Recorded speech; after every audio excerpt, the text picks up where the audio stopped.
Daddy and I slept next to the 42S highway. Headed out of Coquille, Oregon, and headed into Bandon, Oregon. There's a little vacant lot off to the side. And it was really cold again last night, but I slept a lot warmer because I tied up my little miniature tiki. I slept so much warmer last night because I got a sweater yesterday. A fabulous one. I'm so grateful it's wool. This lady that was hanging out with a home bum I was talking to hooked it up. Her name's Jody. She was awesome, and I really appreciate it.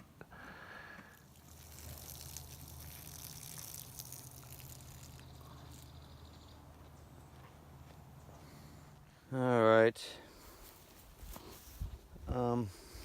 I just noticed that Dottie had a little bit of a swollen cheek on her right side,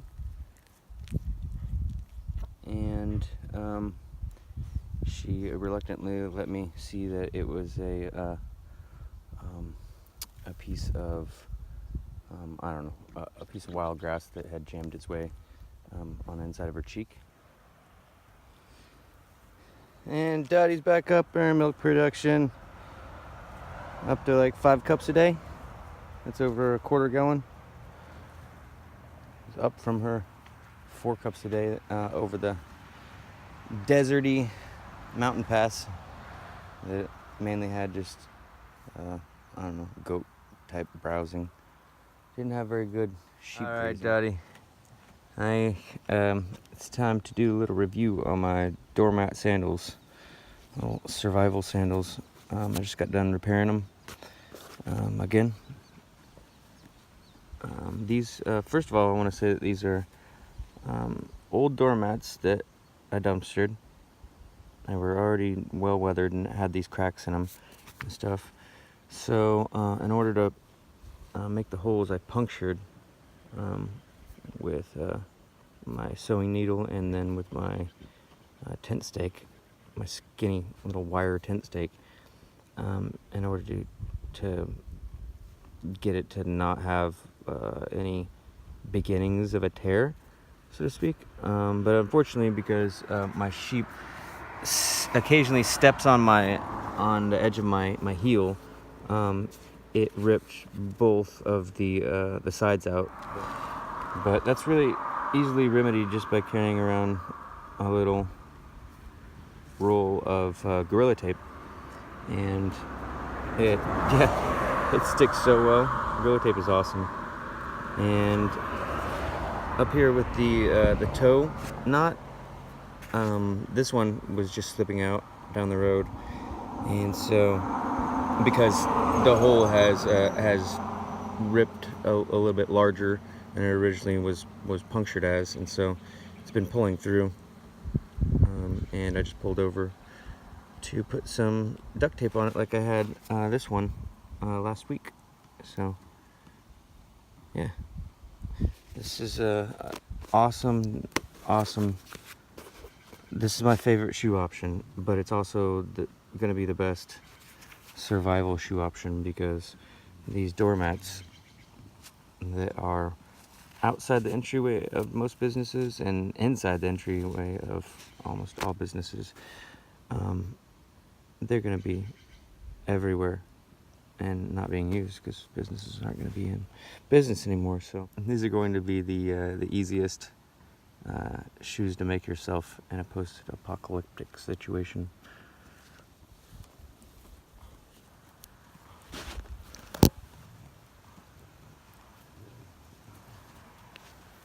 My stretchy cords have almost had it too. My stretchy cords have almost had it in a couple places. But I have been walking now for hundreds of miles in these. On, like really on the side of the road and in the woods and through the thickets, and So those were snags, I think, where blackberries and stuff snagged on them. But yeah, I'm carrying among miniature sheep shears and wool spinning spools and and electronic cords. I'm carrying a little spool of, there's like several, I could make several pairs of sandals out of just this little thing. So yeah, these sandals are ultra light, ultra simple, and ultra efficient to come by in a post-apocalyptic situation. You can tailor them yourself. All right, Daddy, ready? Let's go. 42S highway sucks. Has like no shoulders. Come on, let's go. Hurry. Good girl. All right. No shoulders. That's like the 5th time we've gone around a bend, and at least there has been a marginal shoulder on the opposite side each time. Like this up here, or this shoulder is also narrowing, while the other one remains narrow, and it's going around a curve. This is like the 3rd time this has happened on 42S. Crazy. Not the most efficient highway for walking or bicycling alongside. Right? Good girl. Oh, we're totally taking a break here. I just saw the Abbas Farm, which I seen on online. Looks like they got like some kind of a little stand that has goat milk. I'd love to buy some of their goat milk and try it.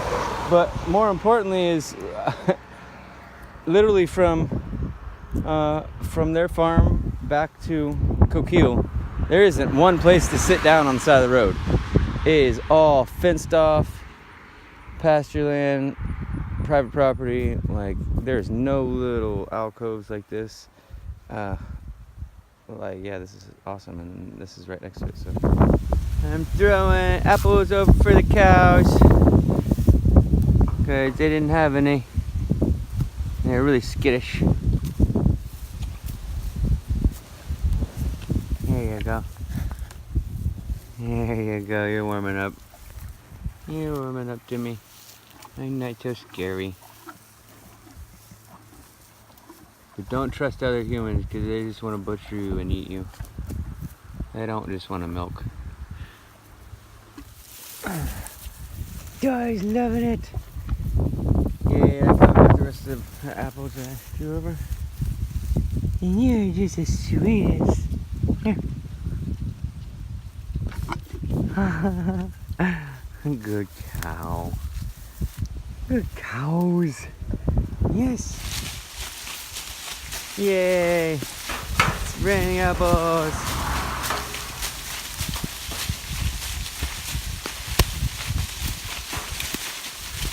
Happy cows.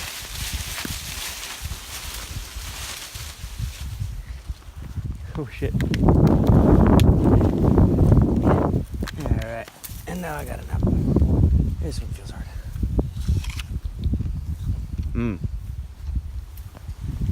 That's a good apple. It's an awesome farm stand. He's just collecting the local apples a bit.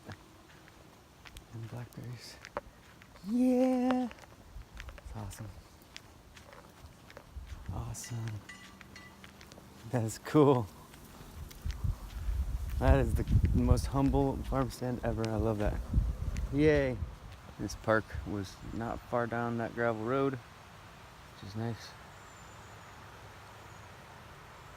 Getting back on the road. And there's Dandelion here. I sat down at the nicest one for lunch. Oh my god. I didn't give too much. I should only gave like 1.5 cups. But she makes up for it in the next milking. She usually does when there isn't a reason for her having a lesser amount. And there really isn't a reason except for it just, I milked her a little bit early and caught her before. I milked her a little bit late this morning and then milked her a little bit early with this one, and so it caught it just before it was done with its full production. And yeah, so we got I had a bowl of cereal earlier for lunch, and it's like 3 o'clock now, so this is like a, I don't know, dinner, lunch, what do they call it? I don't have a name for that one. Then you got brunch, which is in between breakfast and lunch. But what's in between lunch and dinner? Dinner.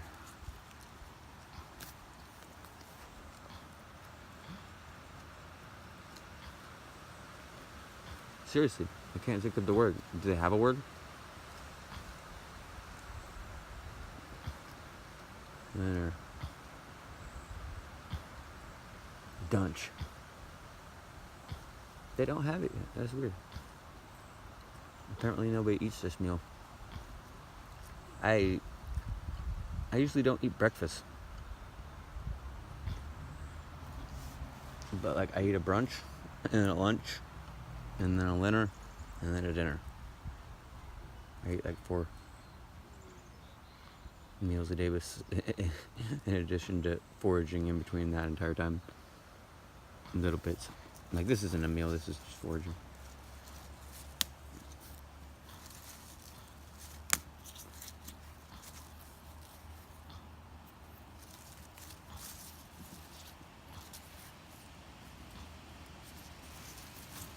The tips are the least bitter.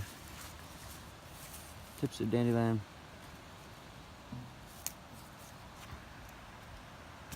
And the tenderest. This Uncle Sam's cereal is awesome. I mean, besides being non-GMO, it's got a different texture, different taste. I love this. Uncle Sam's.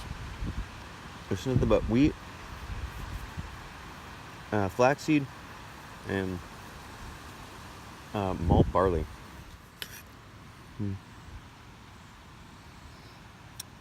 It looks like the wheat was puffed and then it was smashed into flakes. It's not like normal flakes. And taste and feels like it was puffed instead of the grain ground into flour and baked into little flakes. I like this. Puffing is my favorite.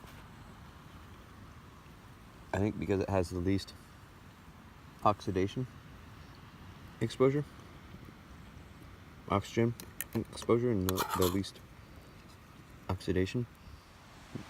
And this park is awesome. Good girl, Daddy. People been fishing.